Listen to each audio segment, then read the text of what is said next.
எங்க அம்மாவே தயங்கி போலாமா வேண்டாமான்னு பார்த்துட்டு போய் அப்ரோச் பண்ணி இந்த மாதிரி என் பொண்ணு சிவில்ஸ் கிளியர் பண்ணியிருக்காங்க, இந்த மாதிரி 630 வாங்கியிருக்காங்க. ஸோ அவங்க வந்துட்டு சர்வீஸ் என்ன அப்படின்ற மாதிரி கேட்டுட்டு சரிம்மா இந்த சீசன் முடிச்சுட்டோம், நாங்க மேபி அடுத்த வருஷம் நாங்க எடுக்கிறோம் அப்படின்ற மாதிரி சொல்லிட்டாங்க. உடனே எங்க அம்மா வீட்டுக்கு வந்துட்டு ரொம்ப ஒரு ஃபீல் பண்ணி என்கிட்ட சொல்லிட்டு இருந்தாங்க, இந்த மாதிரி நானா போய் கேட்டுட்டேன்டா, நான் போயிருக்க கூடாது, எனக்கு ரொம்ப ஒரு எம்பாரசிங்கா இருக்கு, நான் போய் கேட்டேன், அவங்க இந்த மாதிரி அடுத்த வாட்டி வந்துடு அப்படின்னு சொன்னாங்க. அடுத்த வருஷம் நம்ம எப்படி போய் கொடுக்கறது, வருவாங்களா அவங்க அப்படின்ற மாதிரி கேட்டுட்டு இருந்தாங்க. சொன்னேன் சரி நீ இந்த நியூஸ் பேப்பர்னு ஞாபகம் வச்சுக்கோ, நம்ம அடுத்த வருஷம் வந்துட்டு நான் கிளியர் பண்ண ஐஏஎஸ் ஆகுறப்ப நம்ம அவங்களுக்கு கொடுக்க வேண்டாம் அப்படின்ற மாதிரி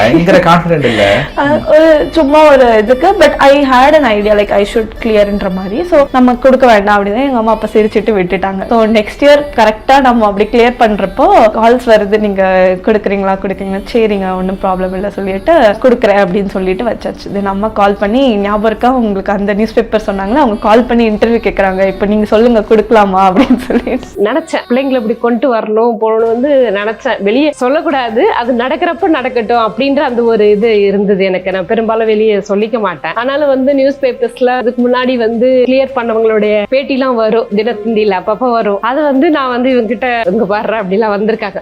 என்ன எல்லாம் ஐஏஎஸ் படிச்சு பாஸ் பண்ணிருக்காங்களா, யாராவது வந்திருக்காங்களா, காபி கொண்ட படிக்கிறேன் அப்படின்னுவாங்க.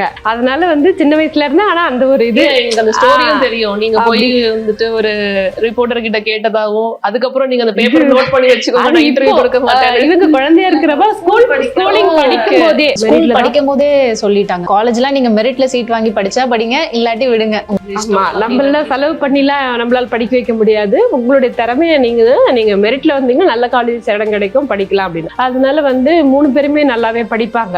யூபிஎஸ்சி அப்படின்னு டிசைட் பண்ணப்போ எங்களுக்கு கேட்கறதுக்கு ஆள் கிடையாது. ஸோ ப்ரீவியஸா யாரும் இந்த ஐஏஎஸ் ஐபிஎஸ் அந்த மாதிரி ஃபேமிலியில தெரிஞ்சவங்க அந்த மாதிரி எந்த பேக்ரவுண்டும் கிடையாது. ஸோ அதனால அதை தேடி இந்த ரிசோர்ஸஸ்லாம் கண்டுபிடிக்கிறதுக்கு கொஞ்சம் டைம் ஆச்சு. நாங்க 2 பேருமே லைக் காலேஜ் முடிக்கிறப்போ வி ஹேட் கேம்பஸ் பிளேஸ்மெண்ட்ஸ் இருந்தது. பட் 2 பேருமே ஜாப் ஜாயின் பண்ணல, எந்த ஜாபுமே ஜாயின் பண்ணல, ஸ்ட்ரைட்டா ப்ரிப்பரேஷன் தான், இந்த லேன் தான் அப்படின்னு சொல்லி இறங்கி. ஸோ அப்போ கொஞ்சம் யோசிச்சோம் தான், பேரண்ட்ஸ்க்கு ஃபினான்ஷியல் பர்டன் கண்டினியூ பண்றோமே, லைக் காலேஜ் முடிச்சுட்டு ஒர்க் போயிட்டு நம்ம சம்பாரிச்சுட்டு லைக் அதை வச்சு கூட படிச்சிருக்கலாம். பட் இருந்தாலும் அப்படி போனா சரி வராது, எஃபெக்டிவா ப்ரிப்பேர் பண்ண முடியாது அப்படின்றதுனால 2 பேருமே we didn't choose that ஜாப்ஸ்க்கு போகாம ஸ்ட்ரைட்டா இங்க வந்துட்டோம். அப்போ கொஞ்சம் ஒரு கூடுதலான ஒரு ரெஸ்பான்சிபிலிட்டி இருக்கும், சீக்கிரமா கிளியர் பண்ணணும் போகணும் அப்படின்னு சொல்லிட்டு. ஸோ அப்போ சென்னையில தனியா அப்பதான் ஃபர்ஸ்ட் டைம் இந்த ஃபினான்சஸ் எல்லாம் மேனேஜ் பண்றோம். அதனால தான் இந்த பார்த்து சேர்ந்தது. இப்படி பண்ணி செலவு பண்ணும்போது மோஸ்ட்லி செலவு எல்லாம் பண்ணவே மாட்டாங்க.